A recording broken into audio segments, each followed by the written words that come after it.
Welcome to my kitchen, the Commodity Kitchen, where we try to look for unique information. I'm a chef, you're a chef, we're all chefs in the kitchen, and unlike this intro, we'll try not to rush things too much. So there's been an analysis of mergers and acquisition activity in the oil market that could prove to be very important and have impact both long-term and short-term. And this seems to potentially be because of this fear of missing out in the mining industry when it comes to potential, like making technological advances and based off of like geopolitical tensions and the like. But we're gonna get more into that. Now, and this is very interesting to keep in mind, both the oil and gas industry has seen its biggest ever consolidation. So upstream merger and acquisition activity reached $144 billion in the first quarter alone and $190 billion for the year of 2023, which set new records. And there are major bids from companies like ExxonMobile, Chevron, and Occidental Petroleum that were key deals in this wave.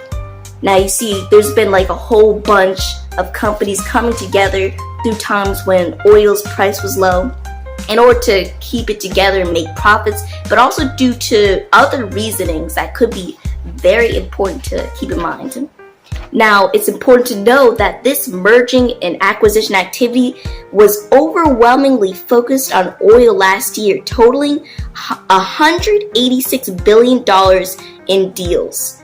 The oil wave, even currently now, is experiencing a significant wave of mergers and acquisitions.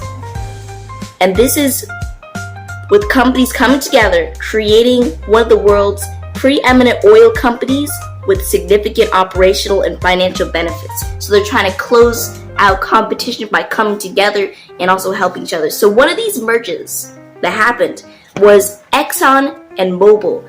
And just to keep in mind, because this could have value coming in the years to just keep in mind, because the reasoning that two companies will come together, two or more, might be parallel to the reasoning others might come together. And this could definitely affect oil's prices in the market as people witness this and either become afraid or overjoyed, depending on what the mergers are and about. Now, the merger was part of a broader trend in the oil industry to improve efficiency.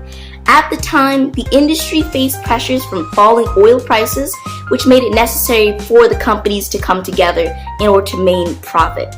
But also another reasoning, which I talked about before, is that the merger allowed the combined entity to enhance its competitive advantage in technology.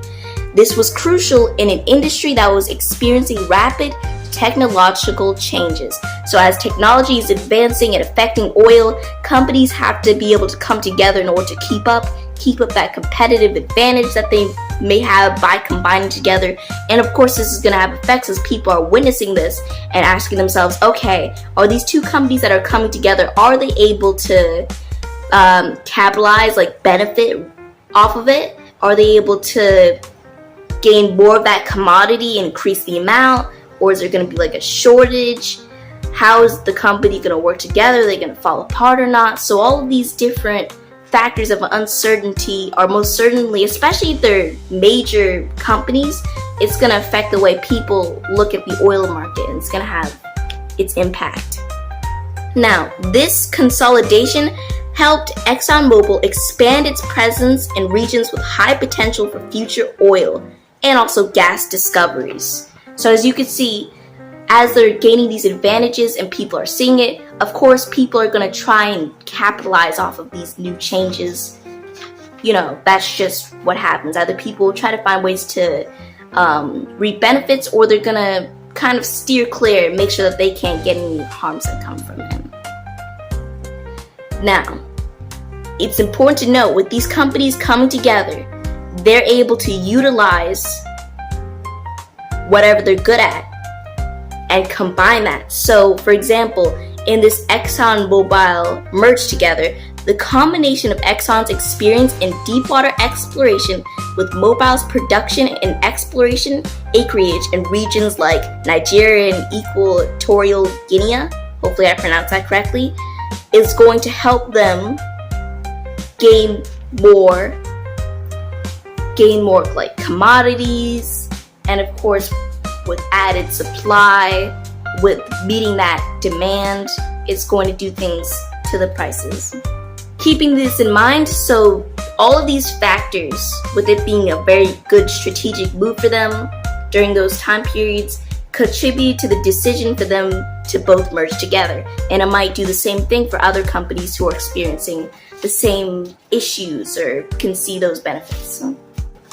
Now, I said before that even now, currently, there are mergers and acquisition moves that companies are making right now at this very moment, and that there's a bunch of them. One of these, for example, is Chevron's takeover. So Chevron has apparently announced a $53 billion takeover of Hess, which will give them a significant stake in a certain area that's known for its substantial oil reserves. So see, when they come together and combine, then they're able to reap some good advantages, and this would most certainly have an effect because, of course, if they're producing oil and there's a great demand for oil, it's going to have a great impact on the oil market as a whole.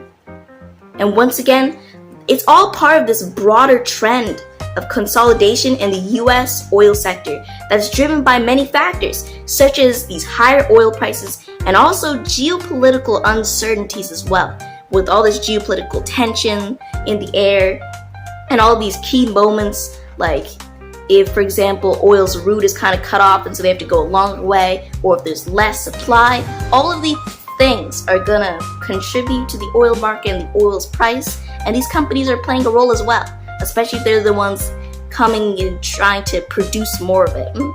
So companies are seeking to try and enhance their production capabilities or capacities and their competitiveness as well, which is helping to reshape the landscape of the industry.